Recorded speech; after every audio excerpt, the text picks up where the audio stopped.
500 साल से चल रहे राम मंदिर जमीन विवाद को लेकर नवंबर 2019 को सुप्रीम कोर्ट ने जमीन रामलला विराजमान के लिए हिंदू पक्ष को दी गई। 9th November 2019 will go down in history as the day when the Supreme Court ended the more than a century-old land dispute in Ayodhya. आज जब सुप्रीम कोर्ट का फैसला आया और सुप्रीम कोर्ट ने मंदिर बनाने के रास्ते को साफ कर दिया, तो यहाँ मानो पत्थर भी बोल उठे। The disputed land in Ayodhya would go to the Hindu community. मंदिर एक ऐसी जगह जहाँ पे एक गरीब किसान से लेकर एक IAS ऑफिसर तक, एक छोटी जॉब वाला से लेकर एक बहुत ही बड़े पॉलिटिशियन तक सब हाथ जोड़ के हमारे राम जी के सामने आते हैं और एक ही उम्मीद से आते हैं कि उनका कुछ भला या फिर कुछ थैंक यू बोलने आते हैं। एक किसान से लेकर जो अपनी फसल काटता है, थोड़ा सा पैसा बचाता है थैंक यू करने के लिए कि मेरी फसल बर्बाद नहीं। भगवान को थैंक यू बोलने के लिए वो मंदिर में आकर चढ़ावा चढ़ाता और भगवान को एक बहुत ही स्वीट सा थैंक यू बोल के जाता है। लेकिन कुछ लालची गद्दारों की वजह से इनका चढ़ावा, इनका थैंक यू चोरी हो जाता है और शुरू होता है उत्तर प्रदेश का सबसे बड़ा स्कैम। 500 वर्षों का इंतजार करने के बाद जिस राम मंदिर की स्थापना हुई, कुछ भ्रष्टाचारी लोग सिर्फ 2.5 साल में ही उस पर दाग लगा देंगे। रामलला से ही कि हे रामलला, का तुमरे घर में भी चोरन के नजर पड़ गए?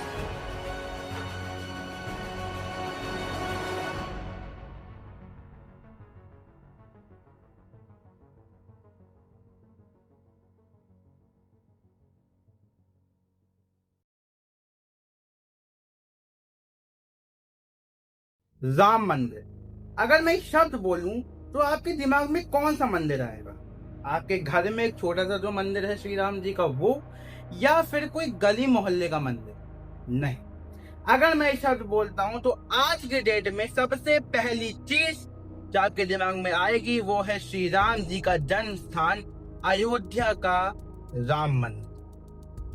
जिस राम मंदिर को बनवाने के लिए 500 साल से मेहनत ही मेहनत चल रही थी, ना जाने कितनी बलिदान चले गए इस राम मंदिर को बनाने के। जिन परिवारों के लोगों ने बलिदान दिया, उन्होंने इस सपने को पूरा होते हुए देखा। 9 नवंबर 2019 को सुप्रीम कोर्ट ने रामलला विराजमान के लिए जमीन हिंदू पक्ष को दे दी और साथ ही सरकार से एक ट्रस्ट कमेटी जो इस मंदिर को रन करती, इस मंदिर की सारी चीजों को देखती, वो ट्रस्ट कमेटी को बनाने का ऑर्डर दिया गया। 5 फरवरी 2020 को हमारे प्राइम मिनिस्टर नरेंद्र मोदी जी ने इस कमेटी का गठन किया और इस ट्रस्ट कमेटी का नाम पड़ा श्री राम जन्मभूमि तीर्थ क्षेत्र ट्रस्ट। सुप्रीम कोर्ट के आदेशों के अनुसार एक स्वायत्त ट्रस्ट श्री राम जन्मभूमि तीर्थ क्षेत्र ट्रस्ट का नाम होगा श्री राम जन्मभूमि तीर्थ क्षेत्र। श्री राम जन्मभूमि तीर्थ क्षेत्र का गठन करने का प्रस्ताव पारित किया गया है। इस ट्रस्ट में कुल 15 मेंबर्स थे। 12 मेंबर्स खुद गवर्नमेंट ने अपॉइंट किए थे और जो 3 मेंबर्स थे उनको पहली मीटिंग में चूज किया गया। इस ट्रस्ट में टोटल 6 लोग धार्मिक हैं और रीति रिवाज को चेक करते हैं। 4 IAS ऑफिसर हैं, इनमें से एक रिटायर्ड है और 3 एक्स ऑफिशियो मेंबर हैं जो सरकार को रिप्रेजेंट करते हैं और देखते हैं कि मंदिर में सब ठीक तरीके से हो रहा है या नहीं हो रहा है। 2 मेंबर जो मंदिर का फाइनेंशियल एडमिनिस्ट्रेटिव डेली वर्क संभालते हैं, एक है चंपत राय चीफ सेक्रेटरी और एक है doctor Anil Mishra local trustee. 3 member social representatives हैं।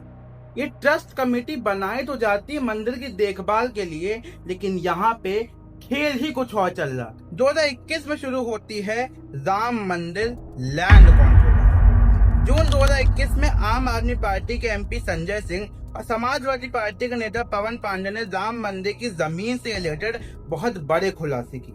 जैसे अयोध्या के बगबाड़ा इलाके में 12,000 स्क्वायर मीटर की जमीन 18 मार्च 2021 को हरीश पाठक और उनकी पत्नी ने 2 करोड़ में सुल्तान अंसारी और रवि मोहन तिवारी को बेची और लगभग 10 मिनट बाद इन लोगों ने श्री राम जन्मभूमि तीर्थ क्षेत्र ट्रस्ट को यही जमीन 18.5 करोड़ में बेच दी।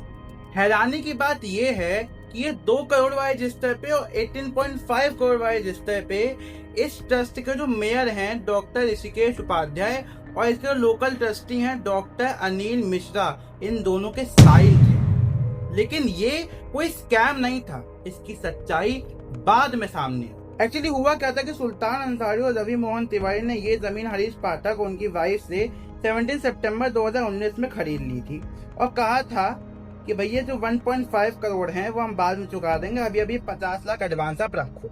यानी उन्होंने कहा था कि जो 1.5 करोड़ जो बचे हुए हैं वो अगले 3 साल में चुका देंगे, लगभग सितंबर 2022 के आसपास। अब एडवांस दे दिया गया है, एग्रीमेंट रजिस्टर हो चुका है, ये इसका डॉक्यूमेंट है और 9 नवंबर 2019 को सुप्रीम कोर्ट ने ये ऐलान कर दिया कि भैया ये जो जमीन है ये रामलला विराजमान के लिए दे दी गई है।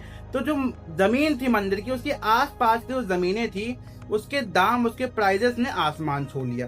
हरीश पाठक उनकी पत्नी को लेकिन ये जमीन 2 करोड़ में ही बेचनी पड़ी क्योंकि वो एडवांस 50 लाख ले चुके थे और एग्रीमेंट हो चुका था। 2021 में ट्रस्ट ने सलीम अंसारी से कहा कि उन्हें जमीन चाहिए तो फटाफट पाठक जी से सेल डॉक्यूमेंट निकलवाओ, बाकी पैसा देके। 18 मार्च 2021 को ये फाइनल जमीन खरीदी गई 2 करोड़ में, क्योंकि डील तो 2019 में हो चुकी है तो प्राइस 2019 वाला ही था।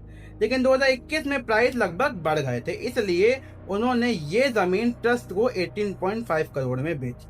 तो जो 2021 वाला स्कैम था वो असल में स्कैम था ही नहीं, एक मिसअंडरस्टैंडिंग हो गई थी क्योंकि ये जमीन एडवांस देके पहले ही खरीद ली थी लोगों ने। लेकिन बाद में जब वक्त आया कि भाई सितंबर 2022 में इनको कहीं ना कहीं अपना फाइनल अमाउंट देना था, एग्रीमेंट को वापस लेना था, लेकिन 2019 वाला एग्रीमेंट था तो 2 करोड़ में ही इनको लेनी पड़ी क्योंकि वो 50 लाख एडवांस दे चुके हैं। लेकिन दिसंबर 2021 में ट्रस्ट के अकाउंट्स इंचार्ज महिपाल सिंह ने जब डोनेशन काउंटिंग में साफ चोरी पकड़ी तो उन्होंने चंपत राव और गोपाल राव से चोरी करने वाले स्टाफ को हटाने की शिकायत की। लेकिन उन स्टाफ को हटाने की बजाय खुद महिपाल सिंह को ही उनके पद से हटा दिया। जनवरी 2024 में रामलला की प्राण प्रतिष्ठा करने के बाद राम जी का मंदिर ऑफिशियली भक्तों के लिए ओपन कर दिया जाता है और भारी भीड़ आने लगती है। सील डोनेशन बॉक्सेस रखे जाते हैं और डोनेशन की जाती है भक्तों द्वारा और फिर जब ये सारी डोनेशन हो जाती हैं तो दिन के एंड में जब पूरा दिन खत्म हो जाता है उसके बाद बॉक्सेस को स्टाफ के प्रेजेंस में खोला जाता है। फिर उन कैश को एक सिक्योर्ड काउंटिंग रूम में ले जाया जाता है और सारी चीजें रिकॉर्ड की जाती हैं। काउंटिंग एंड रिकॉर्डिंग के बाद कैश को बंडल्स में पैक किया जाता है और बैंक में डिपॉजिट करने के लिए भेज दिया जाता है। बैंक डिपॉजिट के बाद ट्रस्ट के अकाउंट्स में एंट्री होती है और रिकॉर्ड्स मेंटेन किए जाते हैं। इन डोनेशन का इस्तेमाल मेन मंदिर की maintenance, construction, security arrangements, drinking water setup के लिए इस्तेमाल होता है। मार्च 2026 के आसपास एसबीआई के ऑफिशियल्स ने काउंटिंग में और रिकॉर्डिंग में कुछ सस्पिशियस एक्टिविटीज नोटिस करी। जब उन्होंने ज्यादा इन्वेस्टिगेशन करी तो पता चला कि भैया स्टाफ के मेंबर्स कुछ ना कुछ गड़बड़ी कर रहे, कुछ ना कुछ लोचा चल रहा है भाई साहब यहाँ पे। तो उन्होंने ट्रस्ट के मेंबर्स से कहा कि भैया इन स्टाफ को फटाफट काउंटिंग और रिकॉर्डिंग से हटाओ, ये कुछ तो यहाँ पे गड़बड़ी कर रहे हैं, कुछ तो यहाँ पे चोरी कर रहे हैं, हमें कुछ सस्पिशियस एक्टिविटीज रिकॉर्ड की है। लेकिन फिर भी ये सब सुनने के बाद भी वहाँ के जो ट्रस्ट के मेंबर्स थे उन्होंने इन्हीं स्टाफ को रिकॉर्डिंग और काउंटिंग के लिए कंटिन्यू किया। इससे पहले फरवरी 2026 में जब काउंटिंग रिकॉर्ड्स और अकाउंटिंग रिकॉर्ड्स को कंपेयर किया गया तो बहुत सारी मिसमैचिंग नजर आई। सिक्योरिटी और बैंक स्टाफ जिनकी सैलरी सिर्फ 18,000 से 20,000 थी वो अचानक से जमीनें खरीदने लग गए, बड़ी बड़ी गाड़ियां खरीदने लग गए और तब जाके वहां के लोगों को शक होना शुरू हुआ। राम मंदिर ट्रस्ट के इंटरनल फाइनेंस और ऑडिट टीम ने ये चीज नोटिस करी कि हर दिन 1 लाख से ऊपर भक्त आ रहा है, लेकिन जब हम डेटा को कैलकुलेट करें तो केवल ₹5 पर भक्त डोनेट किया जा रहा है। ऐसा कैसे हो सकता है? जब उनको ये शक हुआ तो उन्होंने अकाउंटिंग डेटा जो कि बैंक में गिना जाता है और अकाउंटिंग डेटा जो कि स्टाफ के पैसे में गिना जाता है उनको कंपेयर किया और बहुत ही मिसमैचिंग नजर आई। इसका मतलब स्टाफ से बैंक तक पैसा पहुंच ही नहीं रहा। तब पता लगा कि ये जो चोरी है ये कहीं ना कहीं काउंटिंग रूम से हो रही है। अब आप लोग सोच रहे हो कि काउंटिंग रूम में सीसीटीवी कैमरा इंस्टॉल्ड है, तो वहां से चोरी भला कैसे हो सकती है। देखो, वहां का जो स्टाफ है उन्हें पता है कि कहाँ कहाँ पे सीसीटीवी लगे हुए हैं और कौन कौन सा एंगल वो कवर कर। तो वो लोग क्या करते हैं, जब सीसीटीवी कैमरास को उठा के देखा गया, उनकी फुटेजेस देखी गई, तो पता चला कि ऐसे यहाँ पे 6 लोग ऐसे बैठे हुए हैं और 2 ने कैमरा एंगल ब्लॉक करके रखा है ताकि जो टेबल पे क्या चल रहा है वो चीज पता न चले। इसलिए वहां के जो 2 लोग थे वो एकदम कैमरा के आगे ऐसे खड़े हो जाते थे और टेबल पे क्या हो रहा है कुछ पता नहीं चल पाता। इसलिए सीसीटीवी की फुटेजेस से ये प्रूव नहीं हो पाता कि वहां पे चोरी हो रही है और वहां पे चोरी नहीं हो रही। ट्रस्ट के और मेंबर जो इसमें इन्वॉल्व नहीं थे और जो ऑडिट टीम थी उन्होंने चुपके से जाके उस कमरे में सीसीटीवी कैमरा से इंस्टॉल कर दिए, हिडन कैमरा से इंस्टॉल कर दिए। और जो उन्होंने देखा वो देख के उनके होश उड़ गए। वहां जो काउंटिंग स्टाफ था उसके पास पैसा, ज्वेलरी, सोना, चांदी जो कुछ भी हो वो सीधा सीधा उसमें थोड़ा सा उठा के अपनी पॉकेट में रखता और उसके बाद चल के वॉशरूम जाता, वहां पे जाके उन कैश, उन ज्वेलरी, उन सोना, वो चांदी को छुपाता, उसके बाद वापस आके फिर काउंटिंग में फिर से रखता और फिर टॉयलेट जाता।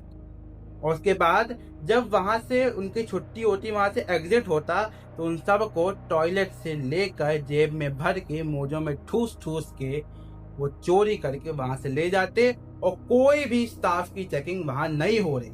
ये केवल मात्र एक चोरी नहीं थी, यहाँ पे बहुत बड़ी लापरवाही भी थी। यहाँ के जो ट्रस्ट के रूल्स थे उनके मुताबिक स्टाफ की हर रोज चेकिंग होनी थी, यानी अंदर जाते वक्त और बाहर आते वक्त उनको चेक किया जाना था। और साथ ही साथ ये रूल्स थे कि भैया आप जो है पॉकेट वाले कपड़े पहन के नहीं आ सकते, लेकिन तब भी वहाँ के स्टाफ मेंबर्स पॉकेट वाले कपड़े पहन के आते थे। और जब ये हिडन कैमरा लगाया गया, ये देखा गया, तो भाई साहब ट्रस्ट को पता चला, ऑडिट को पता चला कि भैया यहाँ तो कुछ खेल ही अलग चल रहा। ये सब पता चलने के बाद ट्रस्ट और पुलिस ने मिलके चुपके से एक मुख्य आरोपी अविनाश शुक्ला के घर पे रेड मार दी। उनके घर रेड मारी गई तो वहां पे 58 लाख कैश बरामद किया गया। और उसके बाद जब उनको बताया गया कि भैया तुम ये चोरी करो, तुम्हारे घर पे सारा कैश कैसे आ गया, तब उन्होंने माना कि हाँ मैंने चोरी करी थी।